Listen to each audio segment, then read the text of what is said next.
There's a growing meme online that the new 5G network is going to have serious implications for our health. I even found articles that stated it was like turning on a microwave, leaving the door open, and having this on for the rest of our lives. Instinctively, we know this isn't true. We know that if we were to turn on a microwave and stick our hand in there, we would know about it pretty quickly. So what are the purposes of these claims? I think these statements have the potential to be quite harmful, cause panic and anxiety, and also accelerate the spread of misinformation. In this video, I'm going to evaluate the research and to see if there's anything to back up these claims, and to see if 5G is something we need to be worried about. So what is 5G? 5G is the 5th generation of wireless technology that's going to be replacing our current 4G system. 5G uses a slightly higher frequency on the electromagnetic spectrum than the current 4G. So other things on this spectrum are things ranging from radio waves, these are longer waves, and then they sort of get narrower as you go up. So then this can go on to things like cell phones, then the 4G, 5G networks, then onto microwaves, and then you have the light from either the sun or a light bulb, and then this goes on to things like X-rays, right up to the scale onto things from radioactive sources. So the new 5G network ranges between 24 gigahertz and 72 gigahertz. The gigahertz is just a unit of frequency, so all this means it's a billion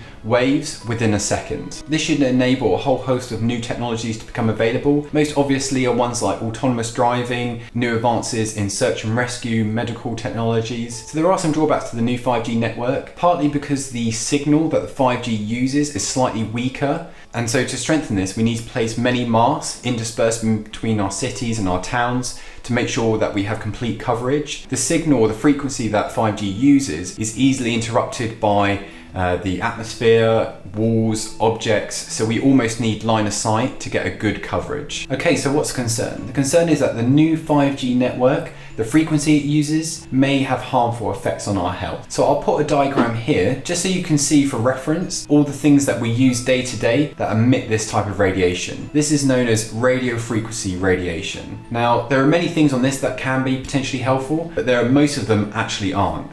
So scientists split these into two different groups, ionizing and non-ionizing. So the ionizing are things like X-rays or radiation from radioactive material. Now these are dangerous to our health, and they're dangerous to our health because they have the ability to break down molecular bonds and cause cancer. The other type are non-ionizing. So these are things like radio waves, the radiation that is emitted from our cell phones. It also could be even from a light bulb or the sun. These may warm up our tissues, especially in the higher end of this frequency, but still don't have any adverse effects on our health. Because we know that a light bulb is not going to cause cancer. It may, if we put our hand close to it, we may feel a slight increase in temperature, but that's it. Okay, so I wanted to start by saying there are no quality studies looking specifically at 5G. So 5G does have a certain amount of overlap with the current 4G. Also, there have been a lot of studies that have looked at cell phones, which is very close to this type of frequency,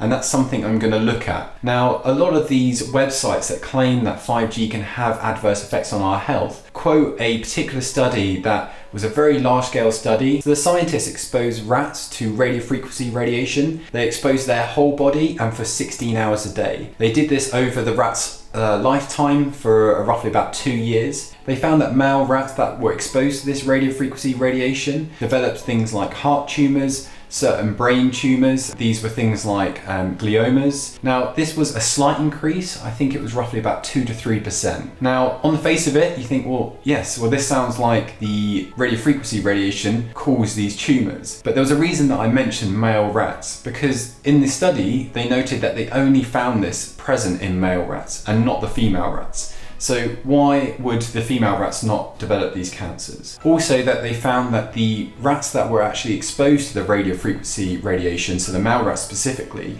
actually lived longer than the rats that weren't exposed to any radiation. So if we were expecting that these radio frequency radiation to have an effect on our bodies, this would be the opposite. So it may be that actually because the rat lived longer, that they were allowed or able to develop these cancers. And like I said, it was only a small increase in the instances of these tumours. Another large-scale study conducted by the World Health Organization examined the link between radiofrequency radiation from a cell phone and its link to certain brain cancers. They concluded that there was no statistical significant data to suggest that there is a link. Now, there were some limitations to this study, so they had people self-reporting on their cell phone usage. So as we know that people can be quite subjective or remember things incorrectly, and they did note that sometimes the amount that people reported were almost impossible, that they could be on the phone that much. They also found that the people that use cell phones infrequently had less instances of brain cancer than the people that didn't use phones at all. Once again, this is not what we would expect if we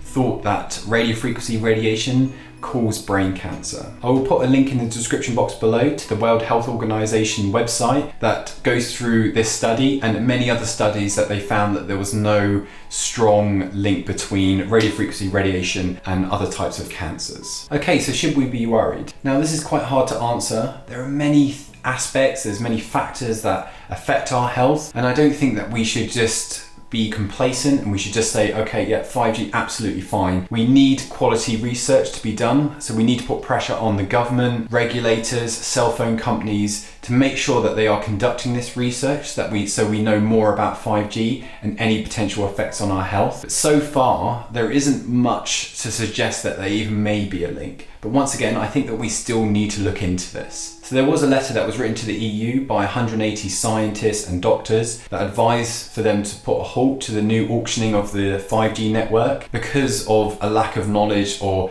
possible effects that it has on our health. But now, because we're outside the EU, we might have to rely on our own government for that now.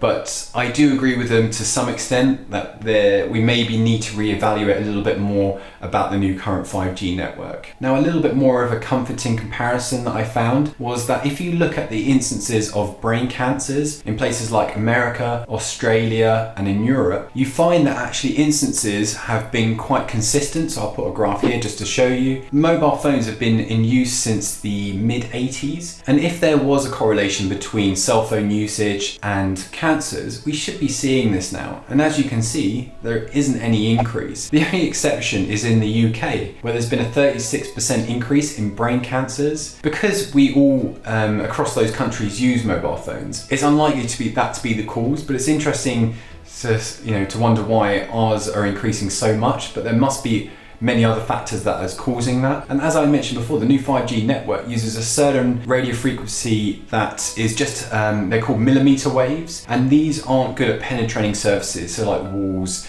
our skin. We can draw some comfort that even if it does go onto us, that it's not going to go in deep. So look, it may affect our skin, but unlikely our deeper organs and structures, just because it can't penetrate that deep. As so many people say nowadays, they're finding cancer for everything. And I think there's a little bit of truth in that. Because cancer is so complex and there's so many different diseases that are involved in cancer, and there's so many potential carcinogens that can cause those cancers, if we look closely enough or hard enough, then sometimes we find a weak link or mixed links between different cancers. Before everyone becomes too anxious and very stressed about the new 5G network, I think the main thing to take home is context. So we know that too much sun can cause skin cancer. We know that too much alcohol can cause liver cancer. So for me, I will continue working on these aspects of my health, because I know that if I reduce my sun exposure, if I reduce my alcohol intake, that these are dramatically going to reduce my chances of cancer. And I'm going to stop worrying about 5G at this stage, because like I said, if there is a link, it's fairly weak. Okay, so I hope you all enjoyed the video. I'll put a survey here so people can vote on whether they think 5G poses a risk for skin cancer. I'll put yes, no, or not sure. Also remember to subscribe to the channel and like the video. It really does help. Thanks very much for watching.